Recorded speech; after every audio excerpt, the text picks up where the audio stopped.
রাজধানীর কেন্দ্রীয় শহীদ মিনার এলাকায় গুলিবিদ্ধ হয়ে নিহত রাকিব ফ্যামিলি এন্টারটেইনমেন্ট বিডির অভিনেতা ও পরিচালক রাকিব হাসান নন বলে নিশ্চিত করেছে তার পরিবার। রোববার রাত 10:30টার দিকে ঢাকার কেন্দ্রীয় শহীদ মিনার এলাকায় মোহাম্মদ রাকিব নামের এক কন্টেন্ট ক্রিয়েটরকে প্রকাশ্যে 4 রাউন্ড গুলি করা হয় বলে জানা যায়। গুলিবিদ্ধ অবস্থায় তাকে দ্রুত হাসপাতালে নেওয়া হলে কর্তব্যরত চিকিৎসক তাকে মৃত ঘোষণা করেন।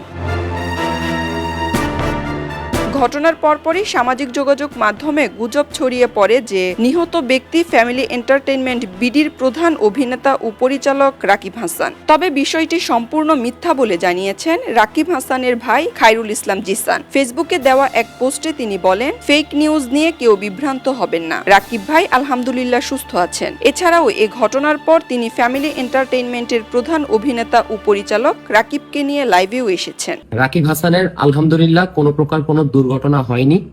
আপনারা যে নিউজটা বারবার শেয়ার করছেন অথবা আমাদেরকে বারবার ফোন দিয়ে কন্টাক্ট করার চেষ্টা করছেন, আপনারা যে বিষয়টা নিয়ে চিন্তা করছেন, খুব বেশি দুশ্চিন্তা করছেন, এটা আসলে একটা ভুল নিউজ। লাইভে রাকিব বলেন, এটা আসলে একটি ভুল নিউজ। আমরা নিজেরাও জানি না কিভাবে এই খবরটি ছড়িয়ে পড়েছে। সবাই দোয়া করবেন। আলহামদুলিল্লাহ, আল্লাহ পাক আমাকে ভালো রাখছে, আমি সুস্থ আছি। এদিকে যাচাই বাছাই ছাড়াই সামাজিক যোগাযোগ মাধ্যমে এ ধরনের তথ্য ছড়িয়ে পড়ায় অনেকেই বিভ্রান্ত হয়েছেন। এ বিষয়ে সংশ্লিষ্টদের তথ্য নিশ্চিত হয়ে সংবাদ প্রচারের আহ্বান জানিয়েছে রাকিব হাসানের পরিবার। খবরের কাগজ, নিখাত, নির্ভীক, নিরপেক্ষ।